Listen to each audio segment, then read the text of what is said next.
مگر افسوس صد افسوس کہ رفتہ رفتہ ہمارے اس اسلامی معاشرے کے اندر یہ وبا پھیل چکی ہے۔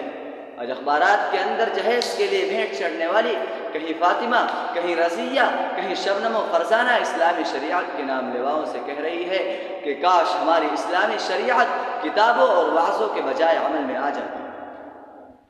میرے بھائیو دوستو، عورت رب ذوالجلال کی جانب سے عطا کردہ و حسین تحفہ ہے جس نے انسانی زندگی کو رعنائی بخشی۔ کسی عورت کے دم سے نظاروں میں خوبصورتی پیدا ہوئی، کسی معصوم کلی نے حضرت آدم علیہ السلام کی زندگی سے خوف و وحشت کو دور کیا۔ مگر ان تمام باتوں کے باوجود ظلم و ستم کی تاریخ شاہد ہے، اس دار فانی میں جتنے مظالم برپا ہوئے زیادہ تر صنف نازک ہی پر کیے گئے ہیں۔ اس بے رحم سماج نے عورت کو جس نظر سے دیکھا وہ نہایت ہی قابل مذمت ہے۔ تاریخ عالم ان تمام دردناک واقعات سے بھری پڑی ہے۔ کبھی حضرت مریم علیہ السلام کو دنیا والوں نے متہم کر کے جنگلوں کی خاک چھاننے پر مجبور کیا، تو کبھی حضرت ابراہیم علیہ السلام، تو کبھی نمرود نے اپنی بیٹی کو ایمان لانے کی پاداش میں آگ میں ڈالا، تو کبھی عرب کے جاہل معاشرے نے لڑکیوں کی پیدائش کو اس قدر منحوس تصور کیا کہ ان کو پیدا ہوتے ہی زندہ درگور کر دیا جاتا۔ میرے بھائیو دوستو، آج بھی ان عورتوں کے ارمانوں کا خون کیا جا رہا ہے، آج بھی ان عورتوں کے ارمانوں کا خون کیا جا رہا ہے۔ غریب گھرانے کی بچیوں پر خدا کی زمین اپنی وسعت و کشادگی کے باوجود تنگ ہو رہی ہے۔ میرے بھائیو دوستو، جس گھر میں لڑکی جوانی کی دہلیز پر قدم رکھتی اسی وقت سے والدین کی نیندیں حرام ہو جاتی، زندگی کا ہر لمحہ صاف بن کر ڈسنے لگتا۔ ایک طرف لڑکی کی اٹھتی ہوئی جوانی ہوتی تو دوسری طرف جنسی بھیڑیوں کی اٹھتی ہوئی نگاہیں ہوتی ہیں، تو تیسری طرف پڑوسیوں کی چیمی گوئیاں ہوتی ہیں۔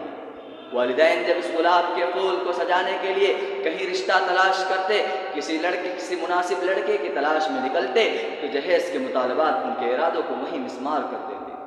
ارے جہیز کے ٹھیکیداروں، کان کھول کر سن لو، ذرا دیکھو سید الانبیاء احمد مجتبیٰ محمد مصطفیٰ صلی اللہ علیہ وسلم کی پیاری اور لاڈلی بیٹی کا عقد مسنون کس انداز سے ہو۔ جسم پر جو چادر ہے اس میں 16 پیوند لگے ہوئے ہیں۔ بنت رسول ہونے کے باوجود پیادہ پاشیر خدا حضرت حیدر کرار رضی اللہ عنہ کے گھر کی جانب روانہ ہوئے۔ جہیز میں ایک مٹکا اور ایک تکیہ پر مشتمل مختصر سامان علی مرتضیٰ رضی اللہ عنہ کو پیش کیا جاتا۔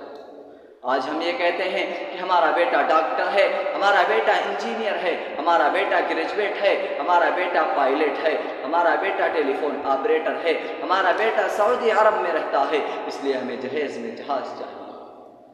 ارے اولاد پیدا کر کے جہیز کی تمنا کرنے والوں، کان کھول کر سن لو، اگر تمہارا بیٹا ڈاکٹر ہے تو حضرت علی امیر المؤمنین تھے، اگر تمہارا بیٹا انجینئر ہے تو حضرت علی مجاہد تھے، اگر تمہارا بیٹا گریجویٹ ہے تو حضرت علی اسد اللہ تھے، اگر تمہارا بیٹا ٹیلی فون آپریٹر ہے تو حضرت علی فاتح خیبر تھے، اگر تمہارا بیٹا پیکر سیاست ہے تو حضرت علی پیکر ولایت تھے۔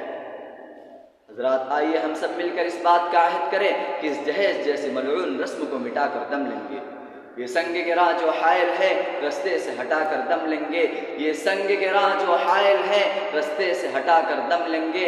ہم پھول بھی ہیں تلوار بھی ہیں، باطل کو مٹا کر دم لیں گے، عزت سے جیے تو جی لیں گے ورنہ جام شہادت پی لیں گے۔ وما علینا الا البلاغ۔